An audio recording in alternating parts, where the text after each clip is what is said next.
आपलं स्वागत आहे MPSC विजन 30 या यूट्यूब चॅनलवरती. आज आपण पाहणार आहे introduction of mandatory time bound section in MCQ based examination. ICDS has decided to introduce mandatory time bound section in all its MCQ based examination which are conducted on a computer based platform.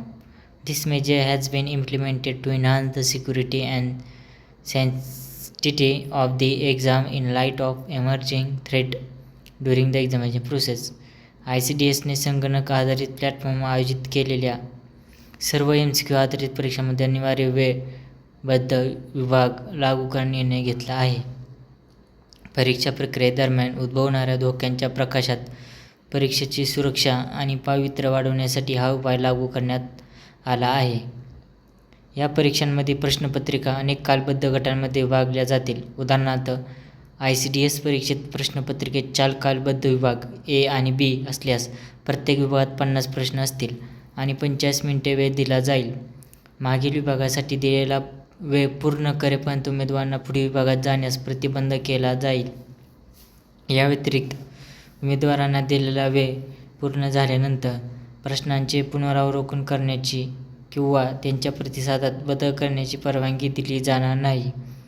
मागील विभागासाठी दिलेला वेळ पूर्ण झाल्यानंतर पुढील विभागाचे प्रश्न आपोआप सुरू होतील.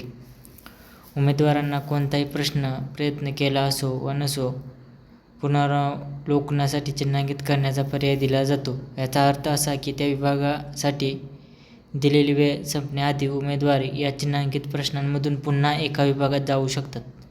हे लक्षात घेणे महत्त्वाचे आहे की पुनरावलोकनासाठी चिन्हांकित केलेल्या प्रश्नांचे मूल्यमापन केले जाईल.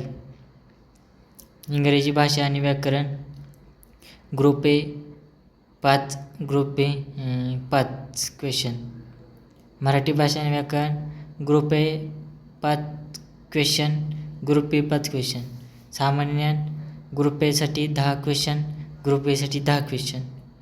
एकात्मिक बालविकास सेवा योजना आणि कायदे ग्रुप ए 10 प्रश्न, ग्रुप बी 10 प्रश्न. पोषण मोहीम 5 प्रश्न ग्रुप एसाठी तर ग्रुप बीसाठी 5 प्रश्न. गणित बुद्धिमत्ता चाचणी अंकगणित ग्रुप एसाठी 10 प्रश्न, ग्रुप बीसाठी 10 प्रश्न. संगणक ज्ञान ग्रुप ए 5 प्रश्न तर ग्रुप बी 5 क्वेश्चन्स. जर मित्रांनो तुम्हाला दिलेली माहिती आवडत असेल तर नक्की सबस्क्राईब आणि लाईक करायला विसरू नका.